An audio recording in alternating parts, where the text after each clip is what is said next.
Hello, everyone. Charles Watson here. Welcome back to Inside Arsenal. It is Wednesday the week. We're halfway through, and it is match day. What a massive game it is tonight as well. Arsenal doing what a lot of people are looking at and thinking is pretty much impossible.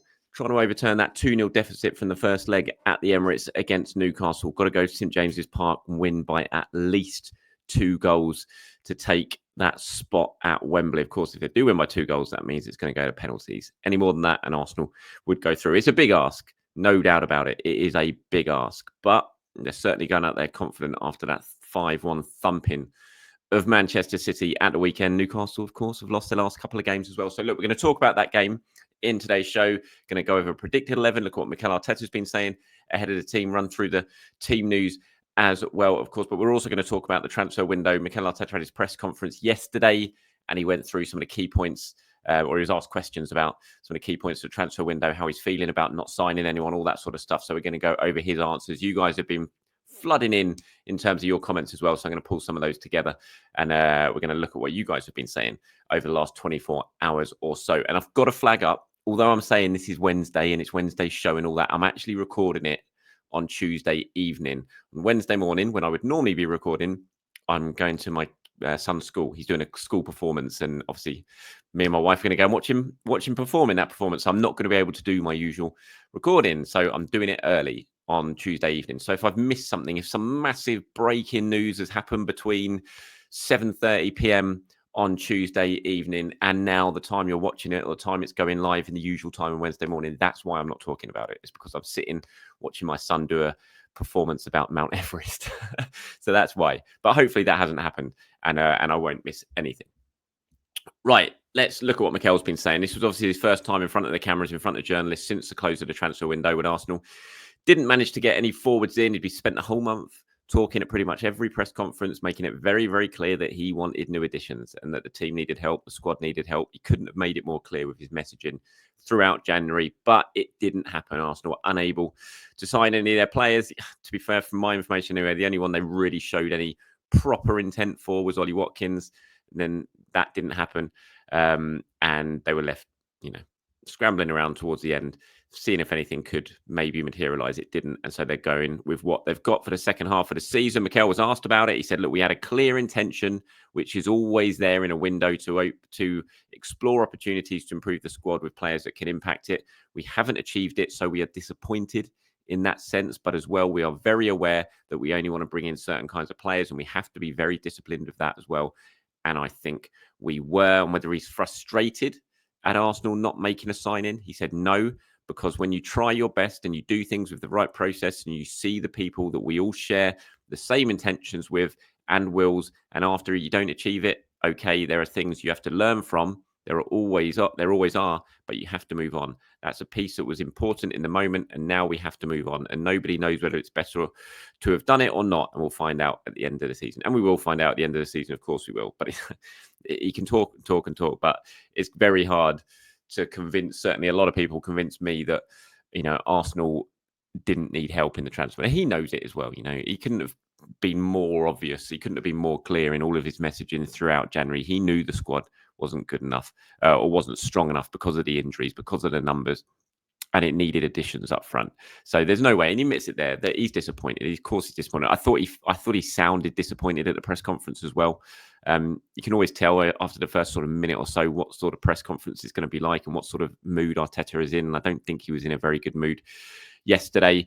The bit there where he talks about they have to be disciplined as well, that's obviously him saying, look, we're not just going to sign anyone for the sake of it. We've done that. We've been in that situation before at Arsenal, and it's left us with real issues in terms of the squad. And I get that, and I think that's absolutely the right sort of approach to take.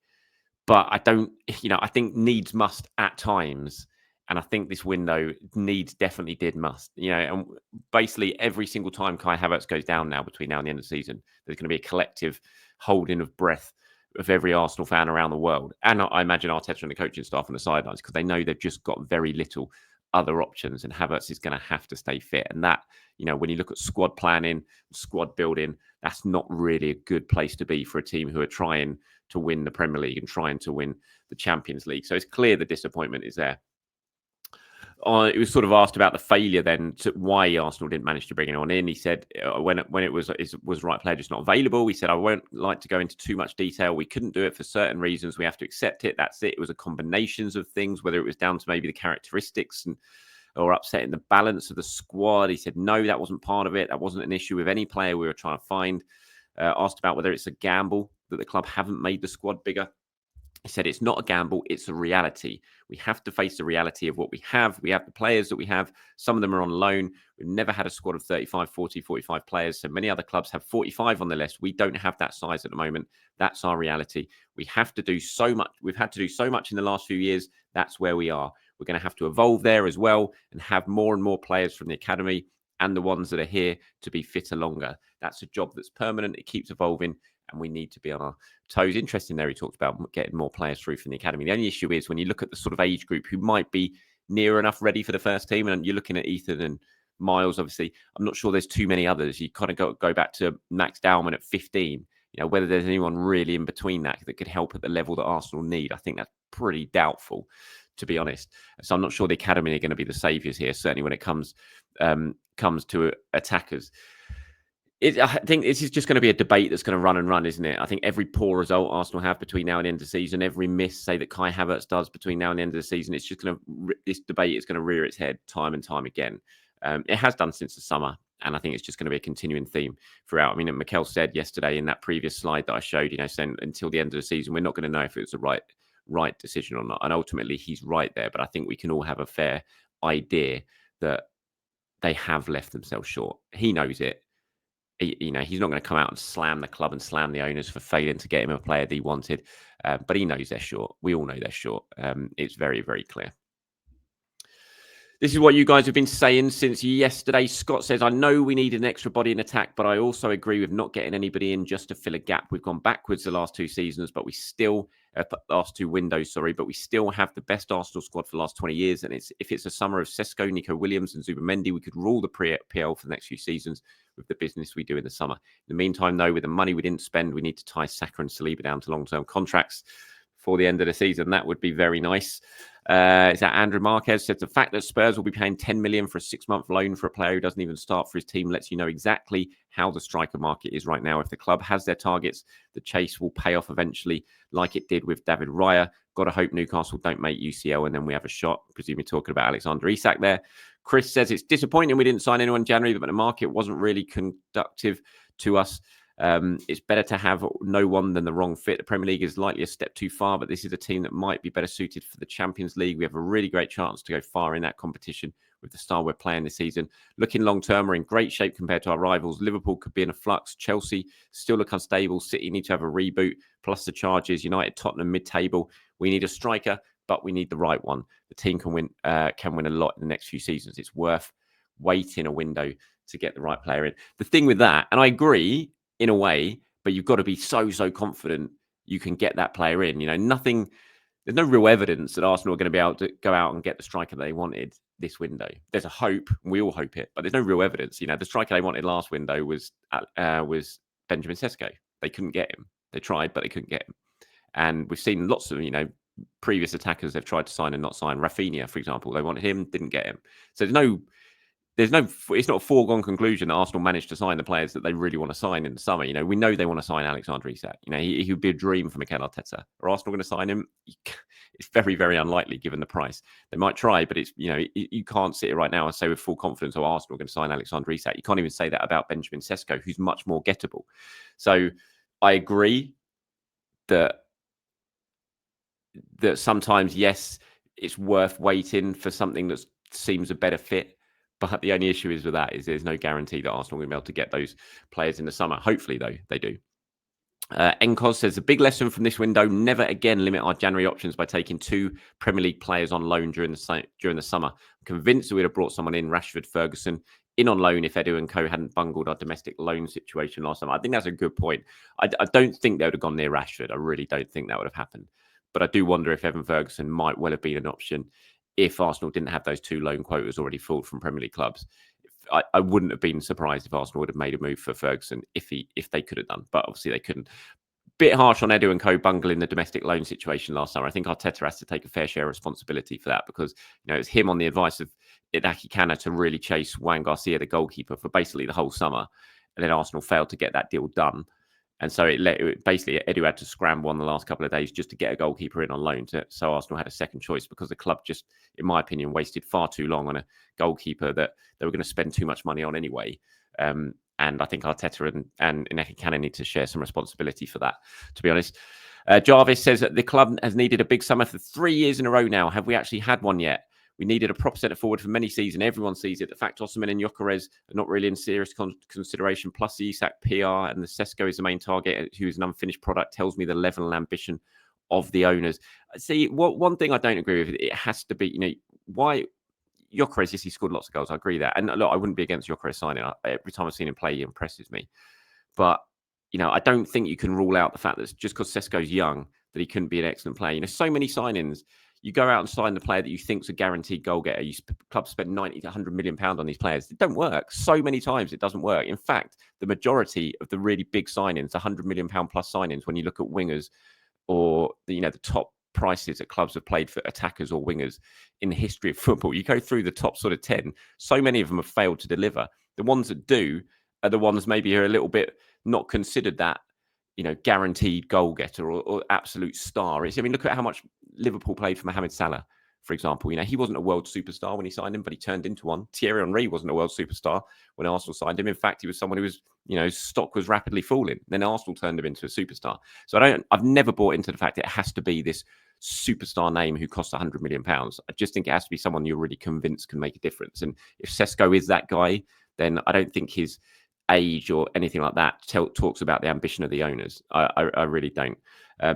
Jack says, I'm sorry, but Arsenal not buying anyone is downright negligent. We're in second place and can still, with a bit of luck, challenge for the title. Without backup, however, that is impossible. There's actually a middle ground to be had here between panic buying and not buying someone.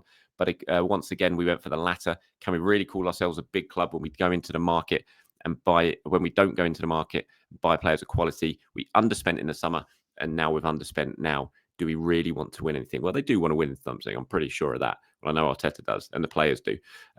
Owners, they certainly say they do.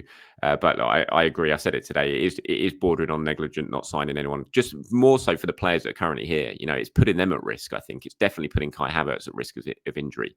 Sometimes you just have to have someone who can come in and share the burden with a player. That's squad building. That's looking after your players. And I do feel what Arsenal have done, certainly in attack and when it comes to the strikers, on the back of Jesus' injury, is really kind of throw Havertz to the wolves. It's a real Hail Mary of let's just hope he doesn't get injured. And I'm not sure that's the way for a top club to really approach things. I feel like they've kind of let Havertz down a little bit, I have to say. Okay, let's move on to the game tonight. Obviously, a really, really big one. If you're watching on YouTube, you can see some pictures of Arsenal training. You've got Kai Havertz there, Ethan Nwaneri, some of the rest of the squad. It's a big, big game for Arsenal. They travelled up last night, obviously going into it 2-0 down on the back of that really disappointing first leg when, they just couldn't hit a barn door. And Newcastle arrived in that game full of confidence. Arsenal, there was lots of talk about they're struggling to score goals and create. There was lots of focus on the forwards, and the game followed the narrative, the pre-match narrative, with Arsenal missing so many chances and Alexander Isak scoring at the other end and Newcastle getting the win. I do feel like the two clubs are in slightly different position now. Arsenal are going to be going into this game full of confidence on the back of what happened at the weekend and on the run that they're on since the cup defeats. Newcastle have lost a couple in a row at home. They are absolutely overwhelming favourites to win this game. No doubt about that. But Arsenal will back themselves to go up there and do it. And it's not beyond the realms of possibilities. Bournemouth went up there and scored 4 very, very recently. Arsenal can score goals at St James's Park. They haven't in recent seasons. They're going to have to play a hell of a lot better than they have on their last couple of trips to St James's Park. That's for sure. But they will be up for it. And if they can get the first goal, which I know is cliche, but I think it's so, so crucial. Newcastle get the first goal, it's game over. It's almost impossible, you would think, from that point on. The crowd's going to be so hostile. If they get themselves really up for it, if they get themselves a lead, the place will be going mental. It'll be incredibly difficult for Arsenal. But if Arsenal can score first and can flip that atmosphere on its head and turn it really edgy and nervous, then it is absolutely game on. I don't necessarily think it has to be scored in the first half either. keep it tight. If it's 0-0 at half time, you get a goal early in the second half, still plenty of time to go on and win that game. So first goal feels absolutely crucial to me in this one. Team news-wise, no Ben White. I was speaking yesterday about Ben White and saying how close he was. Mikel saying it's just still out, but he does say that hopefully after the break he will be available, which will be a massive boost. So just hopefully one more game until Ben White is back involved with the squad, which would be great. Obviously confirmed that Saka's not ready yet. When he was asked if he'll be back in March, he said, I don't know. I mean, that is definitely the aim of Arsenal, hoping that he could be back by March at some point, but you don't want to put an absolute guaranteed time frame on it, because all that does is add pressure on Saka, and it adds pressure on the medical staff as well. In terms of Newcastle team news, no Harvey Barnes, he's out. We know Joe Linton is a doubt. Eddie Howe confirming yesterday that he's not in the knee brace anymore that he was wearing after the weekend's game, but that they would leave it late and to make a decision on him. Arteta on the mood in the place ahead of the semi-final. He says the next step is a final at Wembley, and we know how big that is, and you can feel it straight away. The boost the game against City gave us, the manner we won it, and the fact that this is a game, a competition where we are closest to the final, we are going to give it a real go. He was asked about the sort of difference in confidence since the first leg defeat. He says when you compare the emotional state of the team straight after the defeat and the manner that it happened and how we are today, it is very different, because we come from very strong performances, some great wins, and especially the last one against City. So keep this momentum, and after that game we'll have a break, so it's moment to go full gas, ready to go for it and try to approach it in the way that we believe is the best to be in the final. And he's right, Arsenal obviously fly out to Dubai the next day. They're going to have a rest. Finally, they're going to have a rest after what's been a brutal period since Christmas. So it's just one more game to really go at it. You got nothing to lose. Now, the pressure's off Arsenal in a way in this one. No one expects them to win. The pressure's all on Newcastle to see this through.